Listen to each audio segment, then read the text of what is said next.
A história inspiradora de hoje é a de Neemias diante do rei Artaxerxes, conforme relatado no livro de Neemias capítulo 2. Neemias era copeiro do rei da Pérsia, um homem de confiança que servia diante do trono. Embora ocupasse uma posição estável, seu coração estava longe dali. Batia forte por Jerusalém, a cidade santa cujos muros haviam sido destruídos e cujos portões estavam queimados. Era um homem em terra estrangeira, mas com o olhar e a esperança voltados para casa. Durante meses, Neemias carregou aquela tristeza em silêncio. Ele havia ouvido os relatos de seus irmãos e compatriotas, as pedras derrubadas, o povo desanimado, o lugar onde Deus escolhera habitar em ruínas. Ele jejuava, orava e chorava diante do Senhor, pedindo uma oportunidade de agir. Certa manhã, ao servir o vinho ao rei, o soberano percebeu sua expressão abatida, algo inédito, já que a presença do copeiro triste diante do trono era perigosa. Neemias perguntou o rei Artaxerxes, inclinando-se com olhar atento: "Por que está triste se não está doente?" Isso só pode ser tristeza do coração. Neemias tremia. O silêncio do salão parecia pesar sobre seus ombros. Ele respirou fundo e respondeu com coragem que vinha de uma fé antiga: "Viva o rei para sempre. Como não estaria triste se a cidade de meus pais está destruída e seus portões consumidos pelo fogo?" O rei fitou-o em silêncio. A rainha estava sentada ao seu lado e observava. Então o soberano falou novamente: "O que você deseja que eu faça?" Neemias sentiu o tempo suspender-se. Ali estava o momento que ele pedira a Deus tantas madrugadas. Fechou os olhos por um instante e em seu íntimo fez uma oração curta e profunda, uma súplica silenciosa, antes de proferir qualquer palavra. Depois, com voz firme, respondeu: "Peço que o rei me envie a Judá, a cidade dos sepulcros de meus pais, para que eu a reconstrua."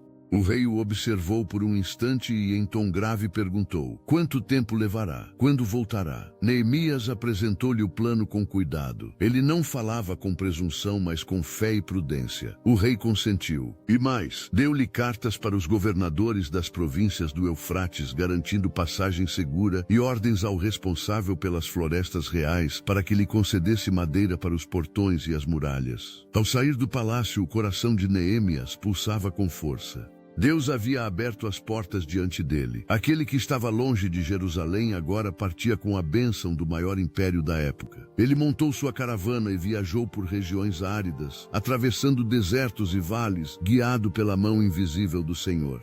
Ao chegar em Jerusalém, ficou 3 dias em silêncio, observando a cidade sob o luar, medindo com os próprios olhos as rupturas das muralhas, os escombros empilhados e as cinzas que o tempo havia deixado para trás. Certa noite, ele saiu secretamente com alguns homens de confiança.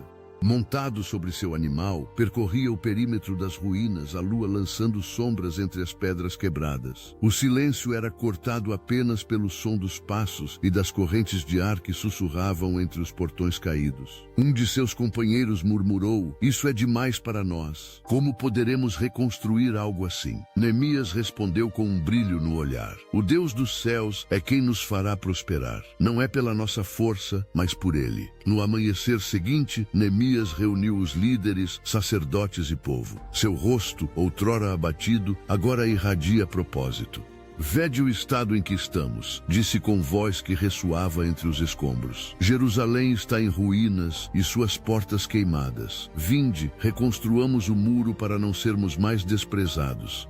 Um murmúrio correu entre a multidão, ao princípio hesitante, depois crescente e encorajador. Um dos anciãos ergueu o cajado e declarou: "Levantemo-nos e edifiquemos." E todos disseram o mesmo com lágrimas e fé. Mas os desafios logo surgiram. Sanbalat e Tobias, homens poderosos das regiões vizinhas, zombaram e tentaram enfraquecer o ânimo dos trabalhadores. "Que estão fazendo?" zombou Sanbalat. "Restaurar o que Deus destruiu? Se uma raposa subir nessas pedras, tudo cairá." Neemias manteve a serenidade. "O Deus dos céus nos dará êxito", respondeu-lhes. "Nós, seus servos, nos levantaremos e edificaremos." Enquanto o povo colocava cada pedra em seu lugar, Neemias orava silenciosamente, pois sabia que toda construção de fé é provada pelo peso da dúvida e pela resistência dos inimigos. Dias se tornaram semanas, e as semanas se transformaram em meses. Entre ameaças e cansaço, Neemias nunca desistiu. Ele armou sentinelas, dividiu o povo entre construtores e guardas. De dia, trabalhavam com as mãos, de noite, vigiavam com espadas. Havia homens com a pá em uma mão e a lança na outra. As mulheres preparavam comida e água, transformando fadiga em combustível de esperança. O muro começou a ganhar forma, e a cidade, outrora coberta de vergonha, começou a erguer-se novamente como símbolo da presença viva de Deus. Um dia, ao amanhecer, Neemias subiu à parte alta da muralha e olhou para Jerusalém. O vento batia em seu rosto e os primeiros raios de sol tocavam as pedras ainda frescas colocadas pelos trabalhadores. Emocionado, sussurrou uma oração. Senhor, tu foste fiel. Não havia força suficiente em mim, mas tua mão me sustentou. Ao seu lado, um jovem aprendiz perguntou: Neemias, como suportaste tanto? Como não desististe quando zombavam de ti? Ele sorriu e respondeu: quando oramos e trabalhamos com fé, o impossível se torna obra das mãos de Deus. A oposição não é o fim, é o caminho pelo qual ele nos ensina a confiar. Com o tempo, os portões foram reinstalados, os sacerdotes purificaram a cidade e o povo reuniu-se para celebrar. Sons de instrumentos ecoaram pelos vales enquanto crianças riam e anciãos elevavam suas mãos aos céus. Aquela reconstrução não era apenas de pedras, mas de corações. Jerusalém renascia, e com ela um povo que havia aprendido que orar e agir são dois pilares inseparáveis da verdadeira fé. Neemias compreendeu que a restauração que Deus faz começa dentro de nós antes de alcançar as muralhas externas. Hoje, a história de Neemias ressoa nas nossas próprias ruínas, nas áreas da vida que parecem desfeitas, nas esperanças que julgamos queimadas. Todos nós enfrentamos muros quebrados, relacionamentos, sonhos, propósitos. Mas a mensagem é a mesma. Quando oramos, quando confiamos e colocamos as mãos à obra, Deus concede recursos, coragem e sabedoria. Ele continua a mover corações, abrir portas e transformar impossibilidades em vitórias silenciosas. Assim como Neemias, somos chamados a reconstruir com fé e esperança. Que essa história aqueça o seu coração e reacenda em você o desejo de confiar em Deus mesmo quando tudo parece ruína. Olhe para os escombros de seus dias e lembre-se, Ele ainda é o Deus que restaura muros e almas.